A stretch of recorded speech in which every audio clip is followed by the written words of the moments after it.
हरूफ तहज्जी का 7वां सबक है। 7वीं लाइन और 8वीं लाइन। आज के इस सबक से मुकम्मल 29 हरूफ मा मखारिज के साथ हर हर्फ का जो मखरज है उसके साथ आज आपको बताना ये मुकम्मल हो जाएगा। तो 7वां सबक है, 7वीं लाइन है, जिसका पहला हर्फ ये देखिए इस तरीके से, ये भी है और इसी तरीके से ऐसा भी होता है। और यहाँ पर जो हर्फ है इस तरीके से है। ये कहेंगे, इसको पढ़ेंगे मीम मीम मीम। इसको पढ़ने का तरीका क्या है, इसका मखरज देखिए।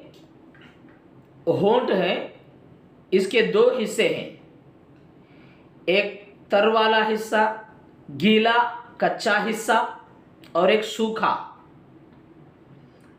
अगर अंदर अपन हाथ उंगली रखे हैं तो कच्चापन गीलापन लगता है। ये जो है,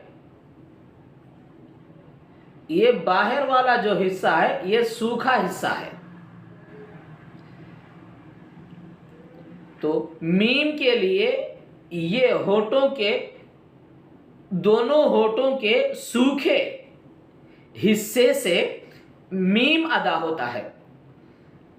तो दोनों नीचे और ऊपर के जो सूखा जो हिस्सा है वो दोनों को आपस में मिलाएंगे तो फिर मीम मीम, ये जो सूखा हिस्सा आपस में मिलेगा। तो गीला हिस्सा जब आपस में मिलता है तो बा बनता है, बा की आवाज आती है, बा होता है वो।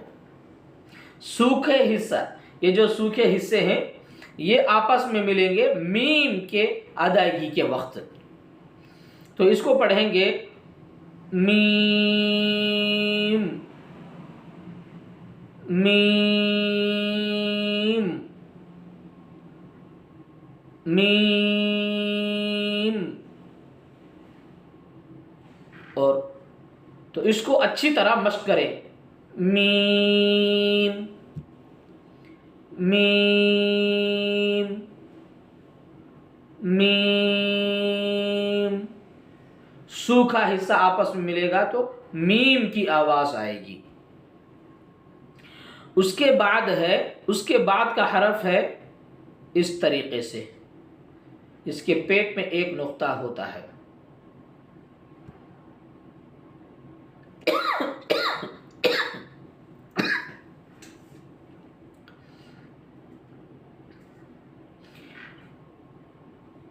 इसको पढ़ेंगे नून नून नून। जबान का किनारा सामने के ऊपर के दांतों के मसूड़ों से लगाकर अदा होता है। यह है दांत, जबान का किनारा है।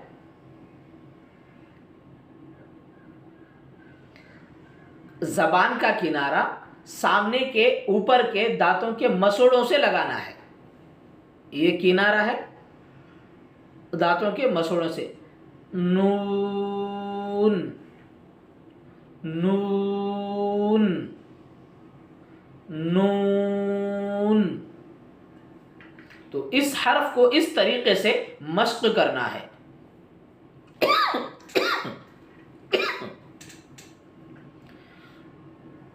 जबान का किनारा है, सामने के ऊपर के दांतों के मसूड़ों से लगाना है। फिर देखिए नून नून नून। उसके बाद का हर्फ है इस तरीके से लिखा हुआ, देखिए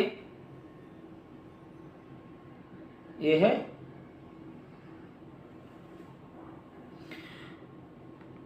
इसको कैसे पढ़ेंगे?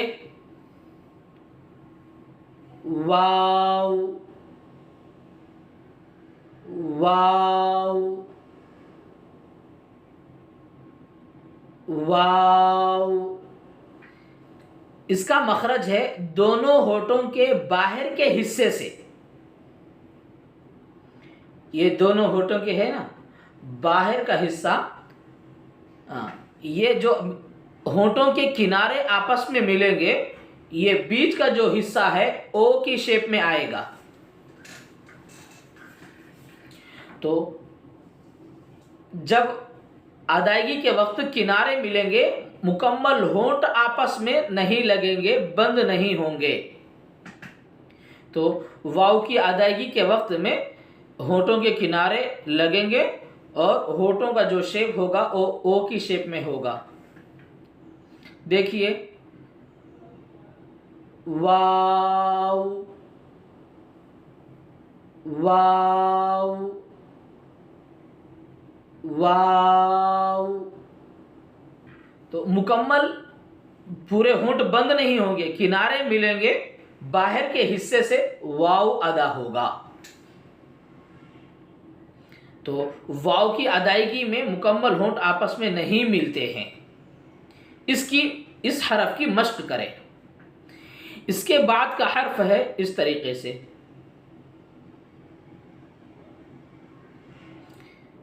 इसको पढ़ेंगे हा, हा, हा। हलक के आखिरी हिस्से से जो सीने की तरफ का है, वहां से ये हर्फ अदा होता है। हा, हा, हा। हर एक के लिए आसान है, ये हर्फ बहुत आसान है, इसके लिए कोई मश्क की ज़रूरत नहीं है। तो इसकी मश्क करें। और इसका मखरज क्या है? हलक का आखिरी हिस्से से ये हर्फ अदा होता है जो सीने की तरफ वाला है। उसके बाद का हरफ है इस तरीके से लिखा है, इसको पढ़ेंगे हमज़ा, हमज़ा, हमज़ा।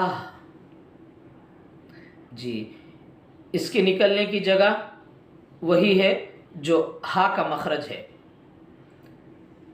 यानी हलक के आखिरी हिस्सा जो सीने की तरफ का है, उससे वहां से यह हर्फ अदा होता है। हमज़ा, हमज़ा, हमज़ा। उसके बाद आखिरी हरफ है इस तरीके से 29 वाला लेटर, ये देखिए इस तरीके से एक हरफ है। इसके नीचे 2 नुक्ते भी होते हैं। आप कुरान मजीद पढ़ेंगे तो कायदा भी जब पढ़ेंगे आपको बताया जाएगा।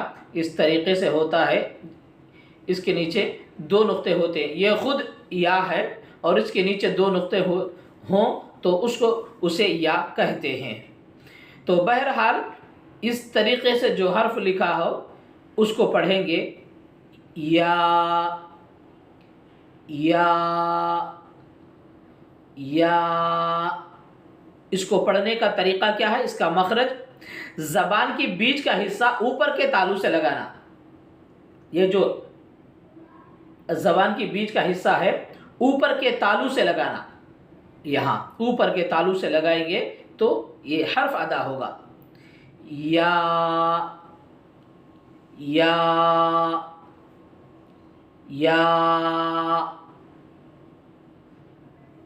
उसके बाद का भी हर्फ है, लिखने का हर्फ तो एक ही है, पढ़ने का तरीका तो एक ही है, लेकिन शक्लें मुख्तलिफ हैं।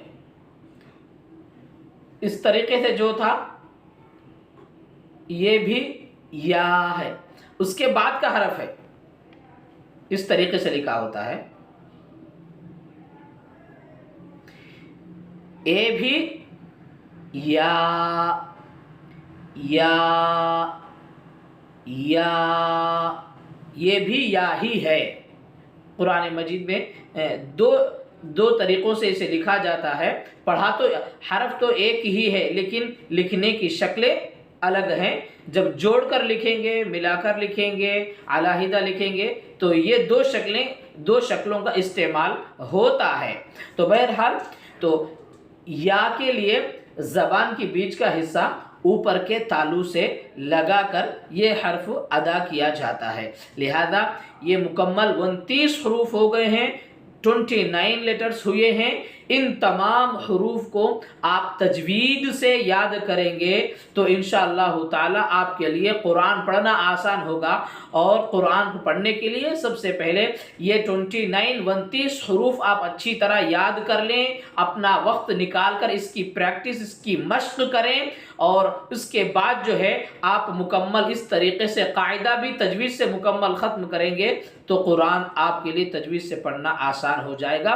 ये वक्त जो लगाएंगे इसके पीछे, कुरान के पीछे, आपका वो वक्त ज़िंदगी का सबसे बेहतरीन वक्त है। ख़ुद भी आप ये 29 हरूफ को सीखें, आप अपने बच्चों को सिखाएं, कुरान मजीद तजवीज़ से पढ़ने की कोशिश और फ़िक्र करें ताकि अल्लाह की रज़ा हासिल हो जाए।